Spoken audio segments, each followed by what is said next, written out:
Szóval szevasztok srácok! Üdvözlök minden kedves nézőt ebben a csodás videóban. Igen, visszatértem YouTube-ra, és nagyon-nagyon rég volt az előző videóm, lassan 3 hónapja volt az előző videóm publikálva. A modos Minecraft második része, de ez most nem is érdekes. Szóval, mint ahogy említettem abban a videóban is, én elmentem külföldre műtétre. És akkor most kérdezhetitek, hogy miért ülök kerekesszékbe. Ebben a kis sorozatban mindent megtudhattuk. Szóval kezdjük onnan, hogy egyáltalán hova mentünk mi. Tehát mi Kanadába mentünk egy root csere műtétre, ahogy az is videómban is megemlítettem. Azért kellett a root csere, mert túl rövid volt a rúd, és emiatt nem tudott tovább nőni a lábam. Na most. Mi ahogy mondtam, eredetileg root cserére készültünk, oda indultunk Kanadába, azon belül Montrealba. De még mielőtt belemennénk a részletekbe, azt szeretném felvázolni, hogy nem vagyok még egy profi vlogger, nem is így terveztem, hogy így úgymond utólag narráljam és akkor bevágjam a vágóképeket, de hát így jött ki, úgyhogy most már ez így kell maradjon. És az egész vlog ezzel a telefonnal volt készítve, ez egy Oppo Reno 7-es, egy 5G-s verzió. Ezzel a telefonnal készítettem el ezt a vlogot, vagy inkább a bejátszásokat, amiket láthattok majd, mikor olyan helyzet van és láthattok. Amit még megemlítenék, így, hogy aki követett Instán, az már még akkor tudta, mielőtt elmentünk itthonról, hogy megyünk Kanadába, ott végig szinte mindig tettem ki sztorikat az repülésen, mindenről. Arról most ebben a részben fogok mesélni. Tehát az Instagramon és a weboldalamon végig lehetett úgymond követni az egész sztorit, ami történik velem. Meg tudtátok nézni, hogy mi hogy van, mi merre van. Úgyhogy érdemes bekövetni Instán, instagram.com, Csiszér Máté. Nagyon rég videóztam, úgyhogy kérlek nézzétek el, hogy nem jöttem még úgy bele. Most már igyekszek ugyanúgy minden hétvégén vasárnap Magyarország idő szerint 6-tól, román idő szerint 7-től videókat feltenni. Most már elvileg minden visszanormalizálódik, úgyhogy szokásosan fognak érkezni a gameplayek, meg az ilyen jellegű tartalmak is a csatornára, úgyhogy remélhetőleg minden így marad, ahogy most van. Tehát ez egy sorozat lesz, ami azt jelenti, hogy 4 részes sorozat, tehát ilyen 4-5 perces kis részek. Megpróbálom az egész, tehát megpróbálok 2 hónapnyi kalandot összefoglalni 20 percbe. Így, ha összeadjuk a részeknek az idejét, akkor körülbelül 20-25 perc lesz. Most a következő 4 videóm az erről fog szólni. Ezek ma a jövő héten, tehát ma vasárnap, amikor készítem ezt a videót. Ti már hétfőn, leghamarabb hétfőn fogjátok látni, de inkább kedden a videót. Ezen a héten szeretném kitenni mind a 4 részt, lássuk, hogy haladok velük. Ez egy nagyon nagy projekt, úgyhogy igyekszek minél jobban haladni, vágni és dolgozni ezzel a videó sorozattal. Na most, jogosan kérdezhetitek, hogy mi miért mentünk el Kanadába. Amit már mondtam, root cserére, ugyanis ki kellett volna cserélni a 2 lábamban a rudat. Mert az a rúd, az mikor eltörik a lábam, akkor az azt megfékezi, hogy a csont ne így álljon, hanem maradjon nagyjából egyenes.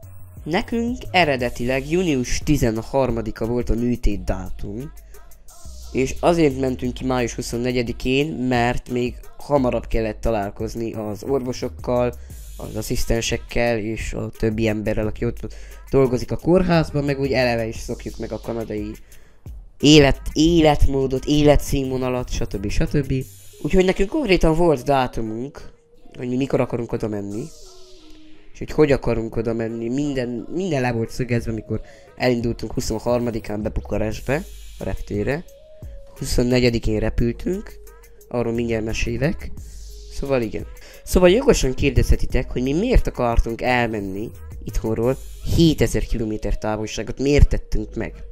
Miért mentünk el ilyen messzire? Most azért kérlek szépen, mert a kórház, ahova mentünk, az világszintű üvegcsontú betegekkel foglalkozó kórház, ahol profi szinten bánnak, minden üvegcsontot ismernek, mindenki fel van készülve az üvegcsontokra, tehát ott olyan probléma nincs, hogy egy ortopéd nem figyel eléggé, vagy nem ismeri az üvegcsontokat. vagy ilyesmi. Tehát ott fel vannak készülve, és ott az egy üvegcsontú ortopéd klinika. Szóval, mint ahogy említettem, május 23-án mi elindultunk Bukarestbe, egy fekete autó jött értünk, szépen bevitt minket, és bent egy éjszakára megszálltunk egy hotelben. Már akkor készítettem az első Instagram bejegyzésemet, hogy hello, holnap indulunk repülővel, repülünk Münchenbe, Németországba, ahol majd kell váltani. Na de ne haladjunk ennyire előre az időbe, csak szépen mindent a maga idejébe, ahogy szokták mondani. Én meg úgy mesélek, mint valami narrátor. Másnap reggel a repülés napján egy kis furgon értünk jött, a hotel által szponzorizált furgon, ami kivitt a reptérre minket, arról is van itt egy kis bejátszás, figyeljétek.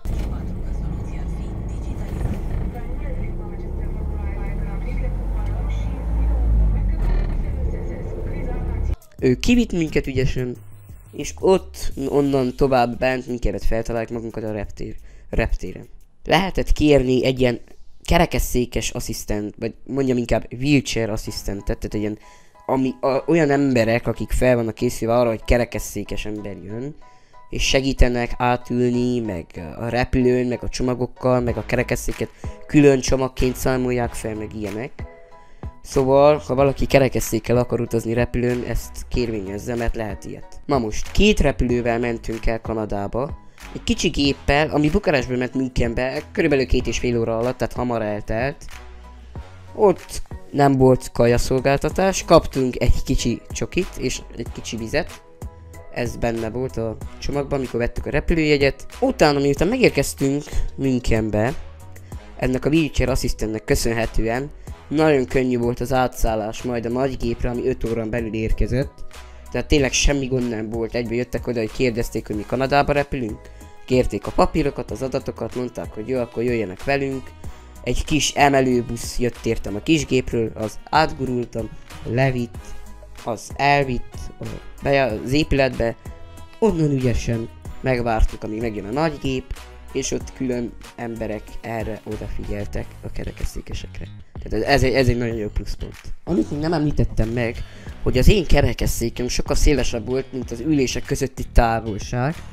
Szóval ebben a wheelchair asszisztentben az is benne van, hogy egy ilyen direkt repülőre specializálódott kis gurulós székbe, tehát nem kerek, hát jó, mondjuk kerekesszéknek, át lehetett ülni ügyesen, abba át kellett üljek, és az pont olyan széles volt, hogyha így ültem így a karjaimmal, akkor elfértünk az ülések mellett, ott szépen átültem, beültem az ablak mellé, és kész. De itt mutatok egy videót, hogy ezt körülbelül hogy kell elképzelni.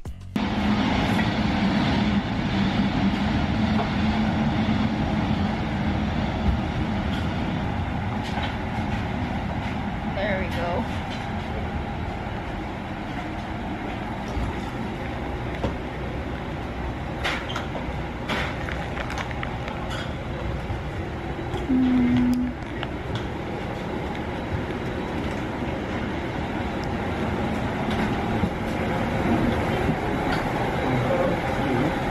Miután felszálltunk a kis géppel, nem tudom, nem emlékeztem, még kiskoromban egyszer jártunk 2013-ban Kanadába, ezt már említettem az új videómba, még nem látod ezt a videót, mindenképp nézd meg, légy szíves, köszönöm.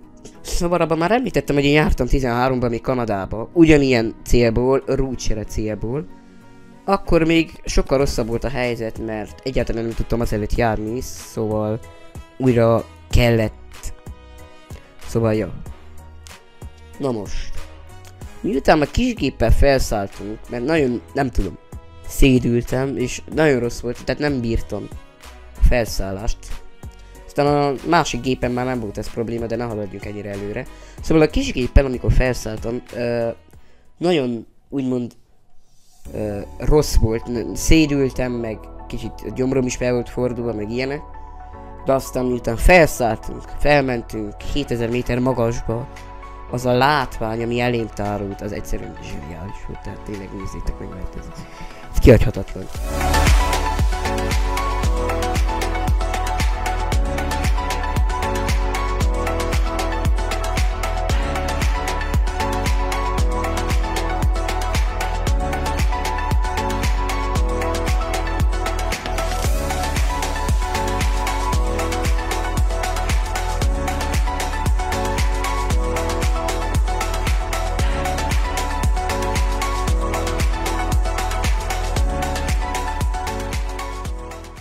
Aztán megérkeztünk a Müncheni reptérre, ott nagyjából körülnéztünk, milyen üzletek vannak, hogy miket árulnak, milyen kajákat lehet venni, stb. Ott egy kicsit körülnéztünk a reptéren. Megjegyzem, semmi nem volt olcsó. Szóval, miután vártunk 5 órát, megérkezett a nagygép, ami már 8 órát repült. Azzal ügyesen felpattantunk rá, ugyanúgy segítettek átülni, minden a legnagyobb rendben volt. Felültünk a nagygépre, és onnan 8 órát mentünk. Az óceánok fölött, Grönland fölött, és végül megérkeztünk Kanadába. Ottani, kanadai idő szerint este 9:30-kor. Szóval itt, ahogy már említettem, nem volt olyan rossz a felszállás, szóval minden a legnagyobb rendben ment, úgyhogy nem volt probléma. De hogy ne húzzam túl az időt, ez így körülbelül egy 5 perc lehetett, de lehet, hogy több. Szóval én meg szeretném köszönni a figyelmet. Ha tetszett, like és feliratkozás, az fontos, nagyon, légy szíves. Hamarosan jön a következő rész, addig is, szevasztok!